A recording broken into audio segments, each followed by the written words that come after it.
جائیں بیٹھیں۔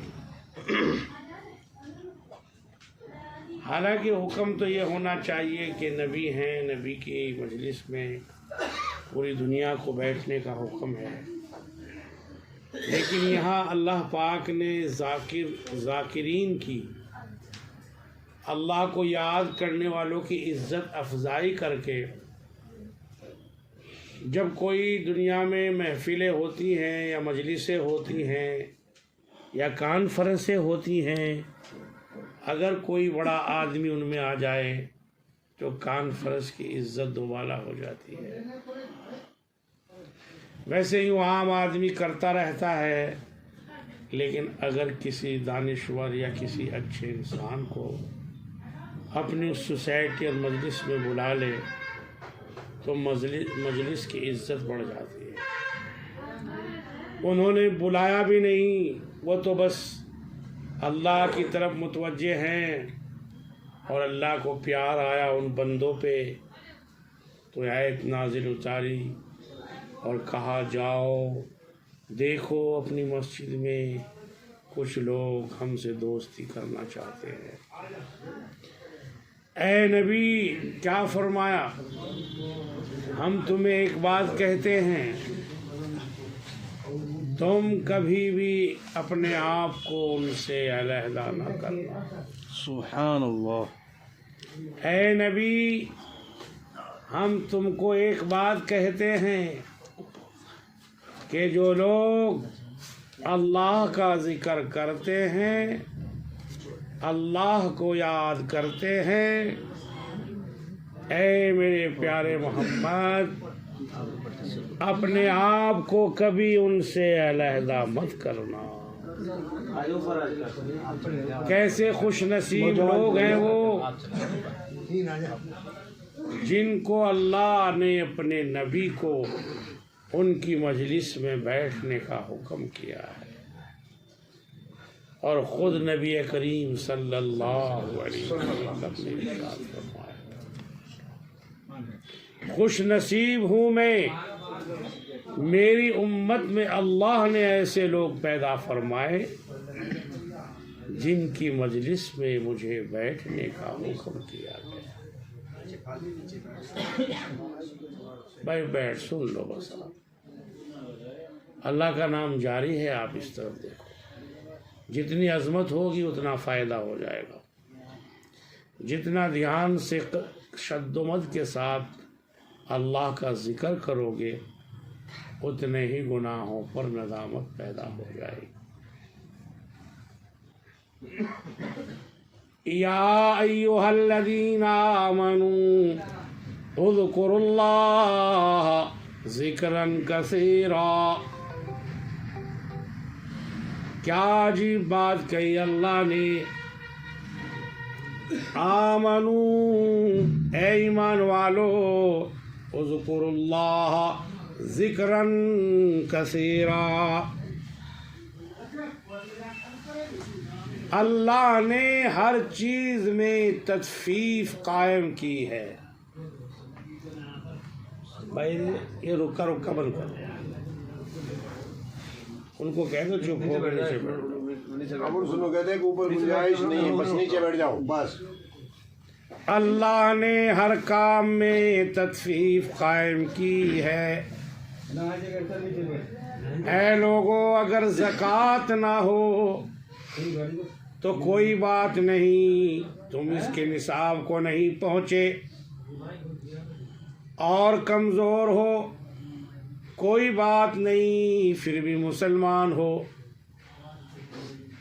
نماز کھڑے ہو کے پڑھ سکو تو پڑھو، نہیں تو بیٹھ کر پڑھ لیا کرو، بیٹھ کے دقت ہو تو لیٹ کر پڑھ لیا کرو، لیٹ کر پڑھنے میں دقت ہو تو اشارے سے پڑھ لیا کرو، روزہ رکھنے کی طاقت رکھتے ہو، بیمار نہیں ہوتے، ڈاکٹر نے منع نہیں کیا، اگر منع کیا ہے تو روزے کا فدیہ دے دیا کرو، اگر فدیے کی بھی ہمت نہ ہو تو معاف ہے، حج کرنے کے لیے جایا کرو، اگر جانے کا سامان نہ ہو تو کوئی بات نہیں، تم مسلمان ہو، صحت اجازت نہیں دیتی، بادشاہ اجازت نہیں دیتا، مال صاحب نصاب کو نہیں پہنچا، کوئی بات نہیں، مسلمان ہو۔ اللہ نے ہر کام میں تخفیف قائم کی ہے۔ سفر میں ہو تو 2 پڑھا کرو،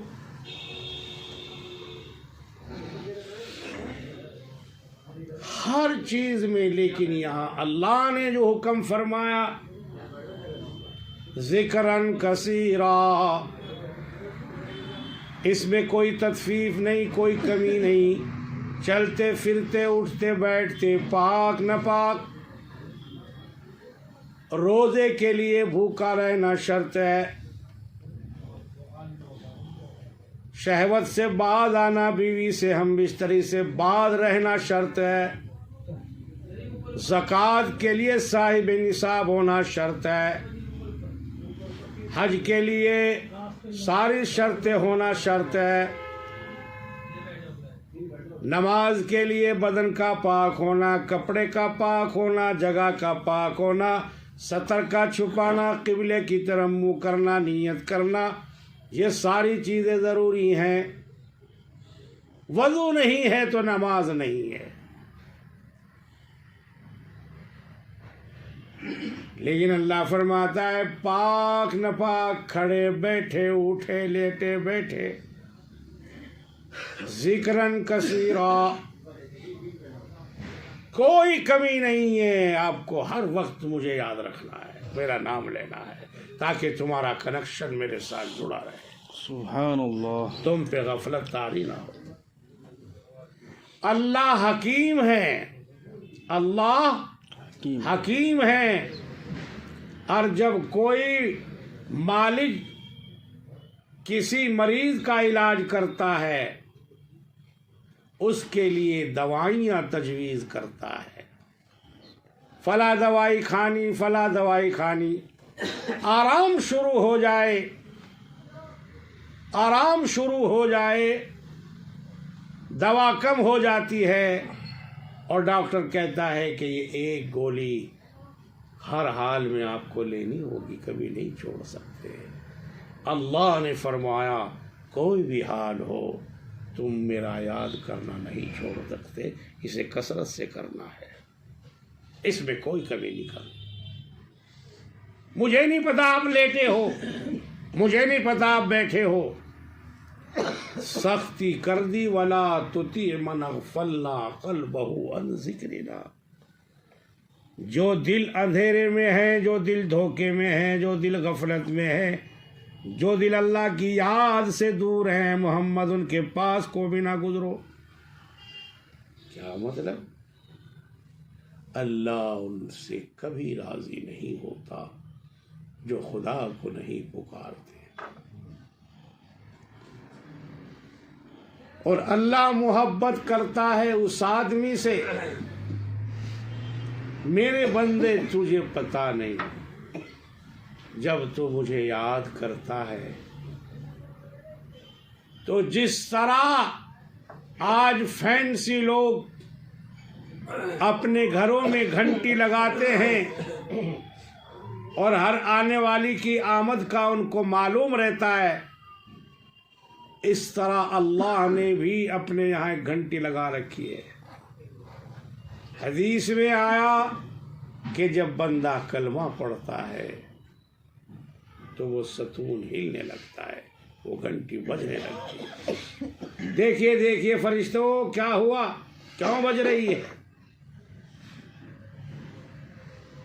حاجی گلدین کے دکان میں چند بندے ہیں جو تجھے یاد کر رہے ہیں،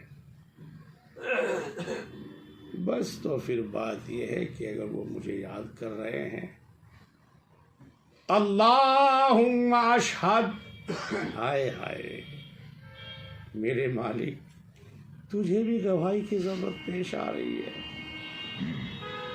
کون جھوٹا کہے گا تجھے؟ کوئی کہنے کا حق نہیں رکھتا لیکن اللہ کہہ رہا ہے، اللہم اشہد فرشتوں میں تمہیں گواہ بناتا ہوں، جو یہ لوگ کلمے کی کثرت کر کے مجھے یاد کر رہے ہیں، گواہ ہو جاؤ میں نے ان کو معاف کر دیا ہے۔ اللہ اکبر کبیرہ۔ اعجاز ہے اس انسان کا، ورنہ اسے گواہی کی ضرورت پیش کیوں آ گئی؟ اور پھر ایک بات اور کہتا ہے اللہ، گواہ اس لیے بنا رہا ہوں کہ جب میں نے اس بندے کو بنانے کا ارادہ کیا تھا تم نے اعتراض کیا تھا۔ یہ خواہش کے باوجود، نفسانیت کے باوجود، تقاضوں کے باوجود مجھے پکار رہا ہے، وتبارک اسمک، میرا نام لے رہا ہے۔ اب دنیا اور آخرت کی برکتیں میں اس پر نازل کروں گا۔ سبحان اللہ۔ اے مسلمانوں، میوات کے یہ قصہ کہانی نہیں ہے، یہ اللہ کے قرآن کا فیصلہ ہے جو میں نے آپ کو سنایا ہے۔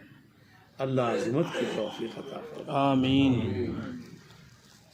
اللہ کا نام سکھانے کے لیے، سیکھنے کے لیے اس پیننگوا شہر میں نے کچھ دن لگانے کا ارادہ کیا، اور میری نیت یہ ہے کہ یہاں کا ہر گھر کا بچہ صبح کو کہے لا الہ، بھائی بتی بند کرو، لا الہ